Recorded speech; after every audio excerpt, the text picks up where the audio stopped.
Hello, aujourd'hui j'avais envie de vous parler de comment se détacher du passé. Souvent on peut être accroché à une situation, à une expérience, à des personnes, à des objets. En fait, on a peur de revivre la séparation, la perte originelle, quand on est arrivé sur terre et qu'on a perdu la mémoire et qu'on a été séparé de notre famille d'âme. Et ça, cette blessure, elle est très ancrée en nous et ça demande vraiment de la traverser à chaque étape. Et c'est une ancienne version de nous qui a peur de se détacher, qui dirige encore notre vie. Parce que dans cette version-là, elle a été se nourrir de besoins de sécurité, d'être aimée, d'être vue et reconnue. Et elle a peur que si elle se détache de ça, elle n'aura plus ce besoin-là ne sera plus rempli. Hier, il m'est arrivé une expérience où, je suis retombée sur, un homme que j'ai fréquenté il y a 5 ans, de manière en date, sans engagement et à l'époque, ça nourrissait mon besoin de physique, de connexion. Il y avait pas plus. Je reviens, ma chienne était bloquée. Je suis en road trip, je vous ai pas dit. Eh oui, c'est comme ça qu'on fait des rencontres aussi. Il y a la mer derrière, je suis au Ménézum, sur un mont, c'était super.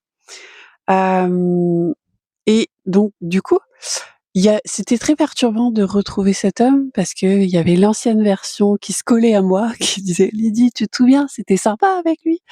et la nouvelle version qui est plutôt dans sa souveraineté, dans son temple intérieur, qui veut, expanser d'une nouvelle manière, pas que physique, on va dire et hem et que je fais très attention à mon énergie et j'avais prévu de dormir, ici et en fait, on a prolongé la soirée et est venue la demande, de la proposition comme on faisait avant et je lui dis: «Ben non, en fait, j'ai envie de dormir ici». Donc je me suis revenue à moi, je me suis écoutée et j'ai vu en fait que potentiellement j'aurais pu projeter mes attentes anciennes, mais j'avais pas envie de ce type d'attente, de ce type de relation à ce moment-là. Je voulais autre chose.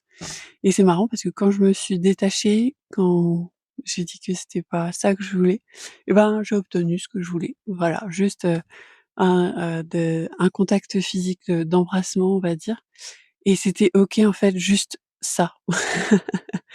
Et hem et c'était vraiment intéressant de se dire: «Bah, est-ce que je perds quelque chose dans cette histoire? À quoi je me raccroche?» Je me raccrochais à, bah, voilà, l'ancienne Lydie qui s'amusait, mais qui aujourd'hui veut autre chose. Donc c'est d'accepter que cette histoire, cette version de moi est terminée, que j'accrochais à cette situation, à cet homme, de faire le deuil de cette Lydie à l'époque, 5 ans en arrière et que maintenant, bah, oui, j'ai vieilli, j'ai d'autres envies, d'autres besoins, d'autres expériences, j'ai une autre vision du monde, je vois, mes projets de vie différemment aujourd'hui et donc je laisse émerger ce qui se présente.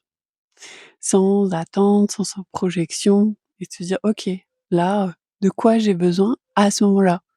Donc c'est important, en fait, de nommer son besoin, d'accepter les choses qui sont terminées, de faire le deuil, de revenir à l'instant présent, à la présence ici et maintenant. Qu'est-ce qui me fait envie? De quoi j'ai besoin? Et d'accueillir le renouveau.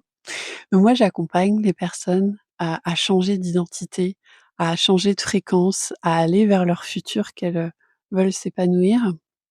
Donc si ça vous parle et toutes les infos sont dans ma bio.